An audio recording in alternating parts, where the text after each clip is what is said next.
Selamat petang, Mbak. Prof. Jamin, oke, Nadiem kan kemarin membantah kalau ada unsur memperkaya diri sendiri.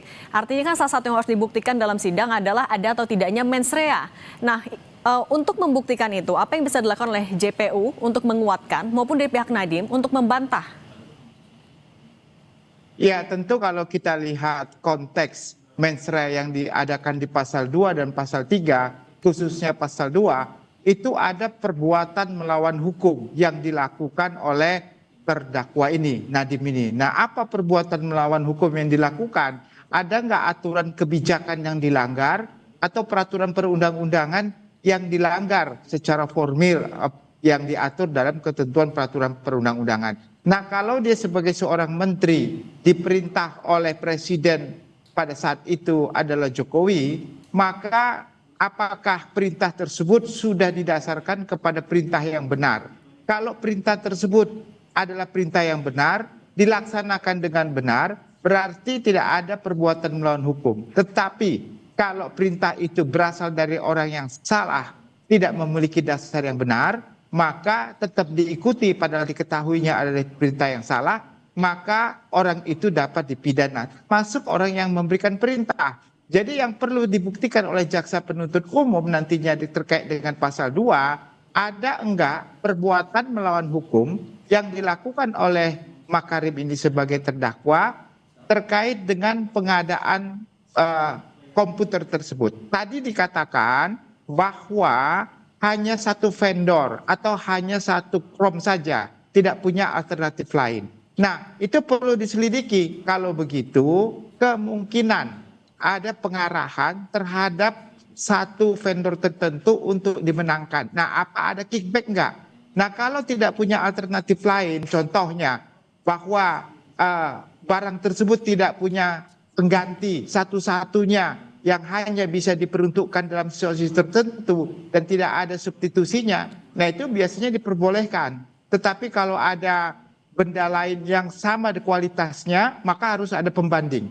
Nah, inilah yang harus diperhatikan dalam konteks dakwaan jaksa. Kalau sampai penasihat hukum bisa membuktikan itu adalah perintah jabatan yang sah, maka sulit kiranya ada perbuatan melawan hukum. Nah, kalau Prof, dia dalam eksepsinya kan dia juga bilang kalau ini adalah kriminalisasi. Tapi sebenarnya sejauh mana eksepsi yang dibacakan oleh Nadiem Makarim akan bisa mempengaruhi pertimbangan dari hakim selama sidang berlangsung? Saya yakin 100% eksepsi akan ditolak. Ya, 100%. Kenapa saya bilang 100%? Karena di Indonesia hakim, saya bukan mendahului hakim ya, hakim tidak pernah mengabulkan terkait dengan eksepsi di tindak pidana korupsi. Jarang sekali, ada pernah ya, ada beberapa, tetapi hampir 95% pasti ditolak. Kenapa ditolak? Karena dia selalu alasannya karena ini sudah menyangkut tentang pokok perkara yang harus diperiksa secara mendalam. Ya, karena eksepsi itu hanya dua, Mbak, yang paling mungkin dikabulkan. Terkait adanya kompetensi absolut, itu bukan ranah konteks tipikor, atau kompetensi relatif bukan di wilayah tempat Jakarta Pusat atau di tempat lain.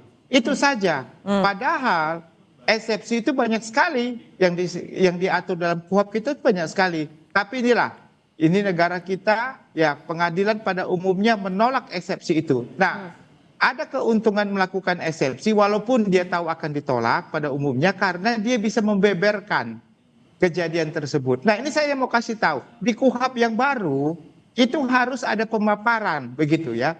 Pemaparan kronologi kasus dari para pihak. Nah, tadi saya dengar, saya baca bahwa mereka sudah sepakat pakai KUHP yang baru. Ya. Kalau mereka sudah sepakat pakai KUHP yang baru, maka harus ada pemaparan kronologi kasus dari penasihat hukum maupun dari jaksa. Jadi bukan hanya dari jaksa saja. Itu peraturan yang baru. Begitu. Prof. Jamin, yang juga jadi sorotan adalah kehadiran 3 anggota TNI ketika sidang.